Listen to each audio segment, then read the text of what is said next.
Hello everyone, আমি Moumita.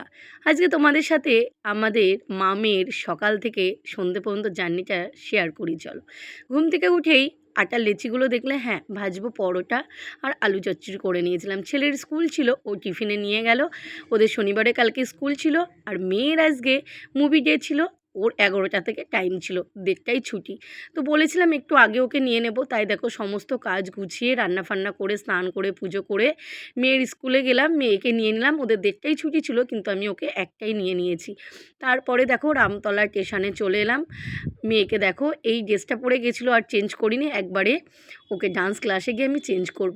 Overbridge পার হয়ে টিকিটটা কেটে নিয়ে চলে এসেছি। আর এই দেখো মেয়ে খাচ্ছে একটু চিপস, ভাত তো খাইনি, সেই সকালবেলা 2টো পরোটা জোর করে খাইয়েছিলাম। তো আমি টিফিন নিয়ে নিয়েছি ওর জন্য, আর বাড়ি এসে তারপরেও ভাত খাবে। যাই হোক, দেখো ট্রেন চলে এসেছে আর আমরা উঠেও পড়েছি, কিন্তু 1 ঘন্টা তো ট্রেনে সময় কাটাতে হবে। তাই দেখো জানলা দিয়ে এই বাইরেটা দেখতে দেখতে ও যাচ্ছে। তো চলো পৌঁছানো যাক। আর এই দেখো আমরা চলে এসেছি, আর ওভারব্রিজ পার হতে এত কষ্ট লাগে আমার। আর মেয়ে দেখো কতটা উঠে পড়েছে।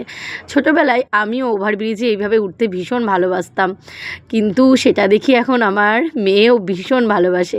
ওই যে বলে না বয়সের ব্যাপার, এখন তো বয়সটা হচ্ছে, এখন আর পারি বলো, এখন ওভারব্রিজে উঠতে হাঁপিয়ে যায়, জানো তো, ভীষণ কষ্ট হয়। আর এই দেখো কতটা নেমেও পড়েছে। আমি আরও এই দেখো ওভারব্রিজ পার হয়ে চলে এলাম। তারপরে টোটো অটো কিচ্ছু পাইনি, ওখান থেকে 10 মিনিট লাগে ম্যামের নিত্য মন্দিরে যেতে। যাই হোক হেঁটে হেঁটেই মা মেয়ে চলে গেলাম। আর এসে এই যে ক্লাসে সবাই বসে আড্ডা দিচ্ছি। টিয়া বলছে ঘুম পাচ্ছে, আমিও বলছি ঘুম পাচ্ছে। আর মেয়ের তো ভেতরে ক্লাস হচ্ছে। ওদের 4:30 ছুটি হয়ে গেল। তারপরে দেখো চলে এসেছি স্টেশনে। তার মধ্যে এক কাণ্ড, টোটোতে আমি ব্যাগটাই ফেলে চলে এসেছিলাম। আবার ওভারব্রিজ পার হয়ে আমি ব্যাগ নিয়ে এলাম। মেয়েও সেই 11টা থেকে ওর জার্নি শুরু হয়েছে। সন্ধ্যে 7:30 যখন বাজে বাড়ি এলাম। আর এই যে প্রজাপতি বিস্কুটের প্যাকেটটা হাতে দেখছো, হ্যাঁ জমি একটু কড়া করে চা করে বিস্কুট দিয়ে খাবো। এই দেখো 7:30 বাজে, চোখে মুখে জল দিয়ে চলো ফ্রেশ হয়ে এবার ড্রেসটা চেঞ্জ করব। কেমন লাগলো ভিডিওটা জানিও, টাটা।